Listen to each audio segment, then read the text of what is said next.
us this afternoon. So there you go, thousands of people set to take part in this march. We'll see what sort of support they get as we go through the time to the build-up of the kick-off this afternoon between Manchester United and Tottenham here in Manchester. Back to you. Okay. Fine. Yeah, great.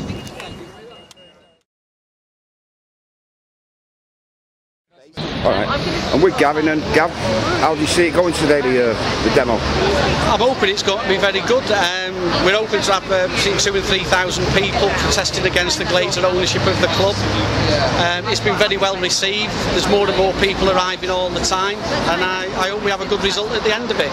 Yeah, good result today is important, isn't it? Absolutely, yeah. We want a peaceful protest.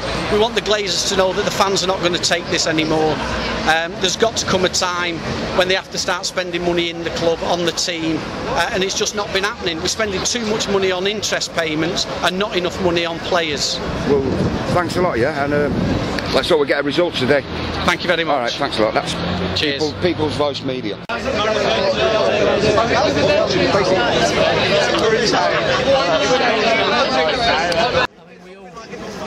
We owe so much money, there's probably no way of ever repaying it. Fact, yeah, and with all the interest that we got to pay back. Yes. Are we in a position as bad as Liverpool? I think we're considerably worse than Liverpool.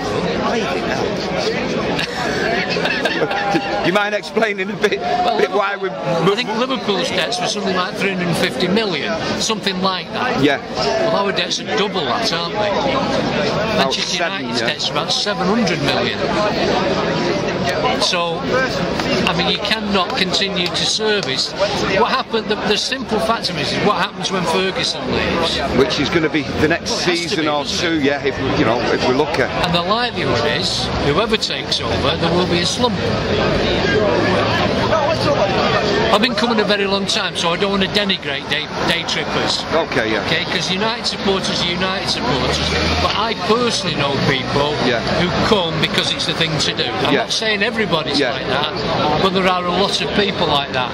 Well, if we return to 1961, 1971, 1981, 1991, they're not going to come because they're not interested. They're interested while it's flavour of the month, but once Manchester United are no longer winning everything every year, there's got to be a break sometime, hasn't there? Where maybe we just don't make the Champions League, and that could be Liverpool haven't won the league for 20 years. If you were watching football in the 70s and I'd said to you, Liverpool, there will be a period when Liverpool don't win the league for 20 years, you would have said I was stupid. If in 1968 I would have said to you, Manchester United will get relegated in 6 years and not win the league for 26 years, that's how unpredictable football is, stupid, wouldn't you?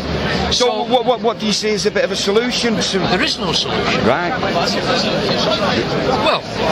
Well, somebody's got to work out some kind of plan then, yeah? Somebody who has a lot of money has got to buy the greedy Americans out, because they will go. So it needs somebody who's going to fork out a lot of his own money.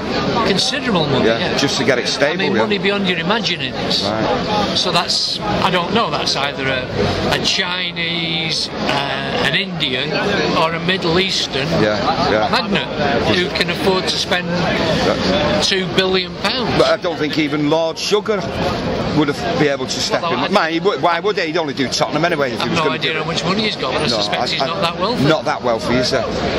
So well, listen, thanks for the conversation, yeah? Alright, no trouble. Yeah. Who's going to win? Kelly? United. Alright. What score then, up? 5-0. Alright, who's your favourite player now? Little P, go on, is it? Hernandez. Alright. Right. See you later.